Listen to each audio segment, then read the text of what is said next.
Assalamualaikum warahmatullahi wabarakatuh. Alhamdulillah jamaah kita lagi mau pulang nih ya. Ingat dengan hadis Nabi SAW ketika menceritakan doa Nabi Sulaiman. Nabi Sulaiman meminta 3 hal kepada Allah.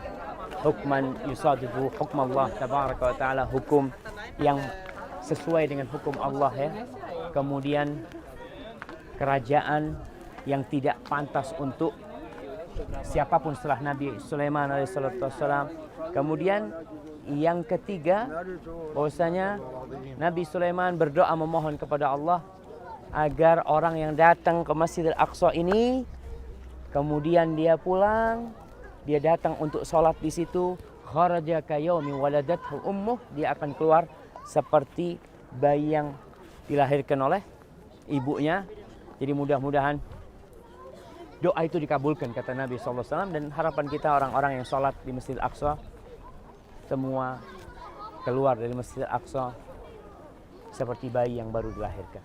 Masya Allah. Baik, nih kita lihat nih, ini Masjid Qubbatus Sakhra jamaah. Masjid Qubbatus Sakhra masih ditutup. Insya Allah mungkin nanti siang kita akan masuk ke dalamnya ya. Gimana? Oh, area Aqsa. Jadi yang disebut Masjid Aqsa itu jamaah, biasanya kan yang ada di gambar itu selalu kubah emas ini. Sebenarnya yang disebut Masjid Aqsa itu area seluas kira-kira 14 hektar. Nih kita sekarang di jalan ini pun kita masih berada dalam Masjidil Aqsa. Sehingga pahala orang sholat, kalau kita lihat tadi ada yang sholat di sana, umpamanya itu dapat pahala 1/4 sholat di Masjid Nabawi. Di sini pun, umpamanya di sana. Barakallahu fikum. Ini tuh kita lihat tuh jamaah, gereja-gereja yang mengelilingi Masjid Aqsa kelihatan. Itu gereja, sebelahnya gereja lagi, sebelahnya gereja lagi. Ini menandakan atau menunjukkan bagaimana toleransinya Islam. Ketika Islam masuk ke sini, ketika Umar bin Khattab radhiyallahu ta'ala menerima kunci Masjidil Aqsa ini, gereja-gereja itu nggak dihancurin. Jadi kalau berpikir Islam itu radikal ya, Islam itu ngebom gereja sana, hancurkan sini, itu bertentangan dengan ajaran Rasul SAW dan bukti sejarah. Umar bin Khattab yang terkenal begitu kerasnya untuk menegakkan kebenaran, ternyata Umar membiarkan gereja-gereja itu berdiri. Barakallahu fikum. Jadi bangunan yang ada ini perbaharui lagi. Jadi kalau dilihat mana bangunan yang dibangun di masa Nabi Sulaiman, mungkin nanti kita bisa melihat fondasinya yang masih batu besar-besar itu yang mungkin fondasinya itu. Tapi kalau yang atas sudah bangunan masa tahun 600 Hijriah pada masa Salahuddin Al-Ayyubi. Seperti yang membangun benteng di luar itu kan Sulaiman Al-Qanuni. Seperti itu. Makanya kita kalau mau lihat kemungkinan bangunan aslinya, sisa ya, fondasi-fondasi yang masih tersisa. Ntar lagi kita ke Masjid Marwani, kita akan lihat itu. Yang nggak mungkin diangkat manusia. Nabi Yahya, dikatakan Nabi Yahya dan Nabi Isa berceramah itu di puncak batu tadi itu. Di puncak batu tadi di sana, dan orang-orang itu disebutkan cerita dalam hadis itu yang hadir itu Masjid Aqsa ini penuh orang-orang hadir, sampai yang namanya balkon itu orang sampai duduk di sana untuk mendengarkan ceramah pada waktu itu. Dan sekarang balkon ini udah nggak ada gitu loh, sudah tidak ada, nggak ada pada waktu itu. Subhanallah. Nggak, jadi memang secara ya Allah yang memberikan kemudahan. Kemudian model bangunan itu menentukan pada masa itu. Coba kita lihat kenapa ada mihrab. Orang berpikir mihrab itu kan ada yang bilang sunnah, ada yang bilang bid'ah. Tapi sejatinya mihrab itu dibikin untuk pengeras suara. Mantulkan suara. Kalau kita sholat nggak ada mihrabnya, ya suara itu nggak akan kecil gitu, nggak akan bias. Masjid Umar bin Khattab dan ada masjid dua, masjid pertama yang dibangun oleh Umar Khattab yang ada di sini. Assalamualaikum ya.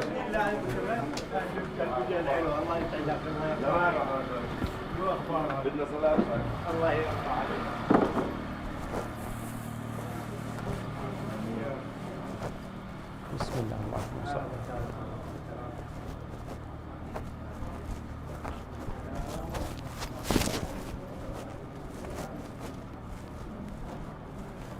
هنا جميل جدا ما شاء الله. هنا نشعر بالراحة. بالراحة. نمارسها بخشوع. Allah subhanahu wa ta'ala. Para Bu, kumpul di sini masjid yang ketiga namanya di sini Masjid Tua atau Masjid Umar Ibn Khattab. Umar Ibn Khattab masuk ke Palestin pada tahun 638 dengan banyak sahabat. Oh, Masihi. 638 Masih tentu saja Masih. Nahnu Hijri. Masih. Dengan sahabi namanya Ka'bul Ahbar. Ka'bul Ahbar adalah sahabi yang berada Yahudi menjadi Muslim. Ka'bul Ahbar dengan Umar Khattab jalan di sini. Ka'bul Ahbar, Umar Khattab bertanyaan Ka'bul Ahbar, di mana batu suci yang orang Yahudi menghormati? Okey, di sana. Okey, kita mesti membangun masjid di atas ini ya, Ka'bul Ahbar bilang. Tetapi setelah Umar Khattab radhiyallahu anhu bilang, kalau kita membangun masjid di atas batu, kemungkinan orang Yahudi akan marah. والنبي قال نازعتك يهوديتك Ya, nazaat Yahudiyah, yani masih ada sedikit dari Sisa-sisa. ajarannya Yahudi.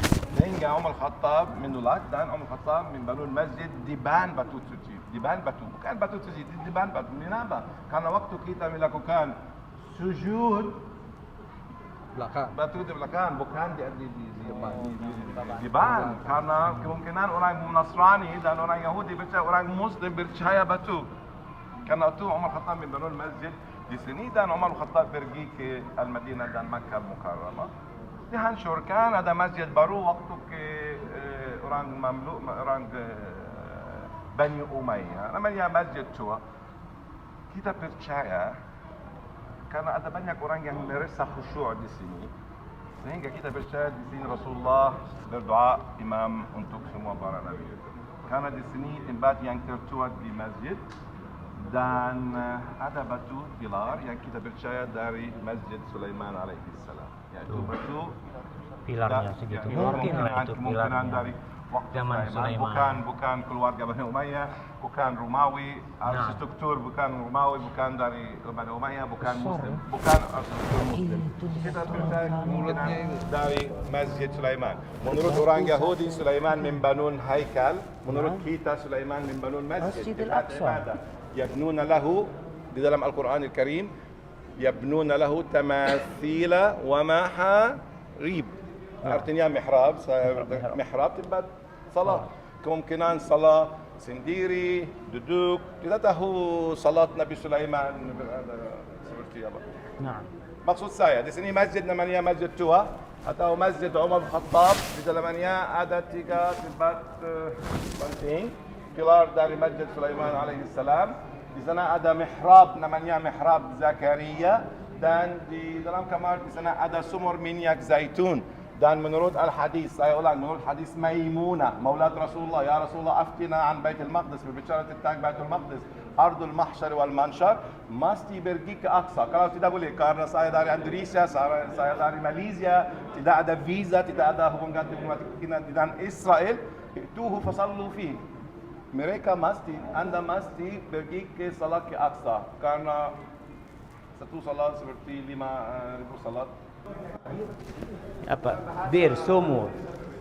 Artinya tempat kolam untuk nampung Zaitun. air zaitun. Jadi orang-orang yang kirim minyak zaitun itu Berarti bukan di sini sumber, mereka nampung saja. nampung aja. Makanya Anda sampaikan kepada dia kalau sumur nanti dipikirin keluar. Nah, Nampung. buat nampung kayak apa? Nampung apa? Minyak. Apa namanya kalau di Pertamina? Pertamina itu apa? Tangki. Ya, Pertamina kalau Tempatnya itu. Ini masjid apa, Ustaz? Masjid Marwani. Di sini digunakan sebagai menurut tradisi Benjara Al-Jin untuk Sulaiman. Di sini Benjara Al-Jin. Menurut tradisi kita lakukan. Dan naik beberapa tangga sampai masjid kecil namanya Masjid Siti Maryam. kemungkinan tempat kelahiran Isa alaihissalam. Karena dalam Al-Quran Al-Karim, Siti Maryam pergi tempat tidur, tempat timur. Aqsa, di sini tempat di sini terletak timur dari Aqsa, timur dari mihrab Zakaria. Bukan Bait Lahem. Bait Lahem terletak selatan dari Aqsa. Di sini timur dari Aqsa. Karena itu Salahuddin Al-Ayyubi membangun masjid di atas mihrab namanya mihrab Siti Maryam. Saya ulang. Di sini masjid namanya Masjid Marwani. Di sini bagian dan rusak dan retakan dari kuil Sulaiman pertama dan kuil Herodos kedua, dan ada mihrab namanya Siti Maryam. Boleh salat di sini, salat Jumat untuk laki-laki tidak. Saya dengar katanya lahirnya di bawah pohon kembang. Di sini Ya enggak. Mihrab ini kan memang Nabi Zakaria setiap menjumpai Maryam di mihrabnya kan mendapatkan buah-buahan. Tapi lahirnya nggak di sini, karena lahirnya di luar masjid. Kan ini menurut tradisi. Tempat kelahiran Isa alaihissalam.